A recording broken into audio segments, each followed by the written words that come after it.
Welcome to Poppy Hills, home of the NCGA or the Northern California Golf Association. Today we're going to cover the startup or the takeaway. Here we are in the front view. We're going to talk about the startup. There's a lot of people who say that the setup is 80% of the golf swing. Well, I don't know about that, but I do know it's probably 80% of the startup. And so the thing I'm looking at here on my iPad and my camera, my LiveViewGolf camera, is I want to make sure the triangle of my arms are stacked on top of the triangle legs. We talked about this in our previous video.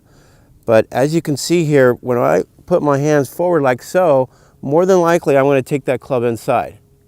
So I want to make sure that these triangle of my arms and legs are stacked up on top, so it helps promote to keep the club out in front of me. The other thing I want to talk about is basically you have three wheels here. You have the club head wheel, you have the hands, and the shoulders. The club head wheel has to traverse a huge parameter of about, say, 12 to 15 feet, depending on the club that you use. The hands are only moving about 5 feet, and the shoulders are only moving about 6 inches. So this wheel's got to get going quicker and sooner because it's got a bigger journey to traverse. So I got to get that club head moving, or that wheel moving quicker, because it's got to travel a much bigger arc, as you can see there. So I don't want my arms to dominate the backswing. I don't want my wrist to dominate the backswing. I don't want my shoulders to dominate the backswing, but it's got to be a beautiful blend of all three wheels. So I got to get that club head moving, but the others also have to be in sequence so I can keep the shaft on plane, the club face on plane, and the club out in front of my chest. So those are the three wheels that I'm looking at here to make sure I get that club head moving right away. Okay, so now let's tap our screen so we can get a recording. And now I can watch myself and monitor and make sure that I'm practicing perfectly.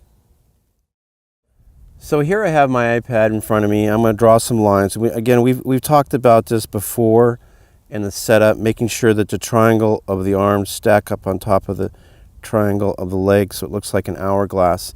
And again, we want that because if the arms are out in front like so, more than likely we're going to bring it inside.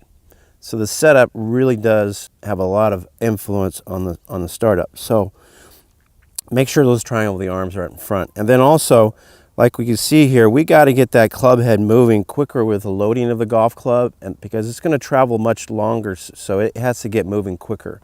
And the hands are only going to move 5 feet. The arc of the club head is probably 12 to 15 feet. So that club head's got to get moving. So we want to get that club moving with the cocking over hinging of our wrist, and that keeps the club out in front of us and on plane better.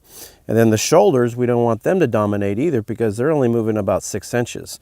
So it's very important that it's a beautiful blend between those three wheels: the club head, the hands, and the shoulders.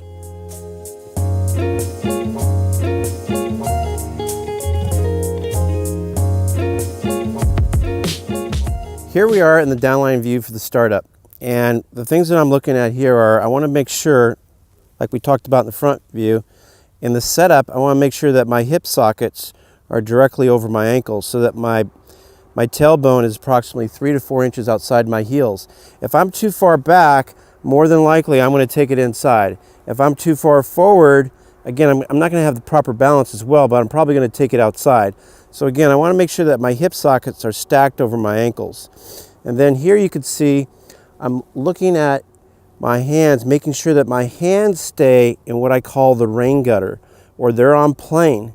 In other words, I don't want my hands to go forward, I don't want them to come inside, but I want them to essentially go in a straight line or in a kind of channel, or rain gutter as I call it. And then the other thing I'm looking at, and it doesn't matter which kind of angle you have here. You've seen, for example, Bryson DeChambeau using the zero shift, but wherever your hands are, you want your hands to stay on that proper plane. The other plane I'm looking at is the shaft, and that is, I want my shaft to stay on a consistent plane. In other words, I don't want it to go outside, I don't want it to go inside. And then the other thing is my club face. Here in the startup, I want my club face to be 45 degrees as well as my shaft. And then the triangle of my arms are in front of my chest. and the shaft is essentially perpendicular to my chest. So in other words, I don't want my lever assembly to get behind me. I want that lever assembly to stay in front of me. Again, notice the perpendicular attitude of the shaft relative to the plane of the chest. And then I want to make sure I can do that with staying in my posture. And that's the beauty of the LiveViewGolf camera, is I can stay in my posture and I can practice that perfectly without having to look back at it. I can stay in that proper posture and get that relationship of the arm staying in front of the plane of the chest and the club head staying rotating, or the club face rotating, the shaft going up the plane line, and my hand staying in the proper channel. So those are some of the things that I really pay particular attention to when I'm working on the startup.